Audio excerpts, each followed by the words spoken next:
ماں، بہن، بیٹی، بیوی، غرض عورت ہر روپ میں رحمت ہے۔ وجود زن سے ہے تصویر کائنات میں رنگ۔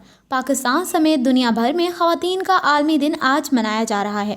عورت کائنات میں خدا کی ایسی تخلیق ہے جس کے تصور سے نرمی، محبت، خلوص کا تصور ابھرتا ہے۔ بقول شاعر، کائنات کی رنگینی کی وجہ بھی یہی وجود ہے۔ مردوں کی شانہ بشانہ چلتی خواتین کو ان کے حقوق احترام دینے کے لیے 8 مارچ کو دنیا بھر میں عالمی یوم خواتین منایا جاتا ہے۔ 1908 میں نیو یارک میں گارمنٹس فیکٹری میں کام کرنے والی خواتین ملازمین نے کام کی نوعیت کے خلاف احتجاج کرتے ہوئے ہڑتال کی اور اپنے حقوق تسلیم کرائے، جس کے اساس میں دنیا میں پہلی بار یوم خواتین امریکہ میں 28 فروری 1909 کو منایا گیا۔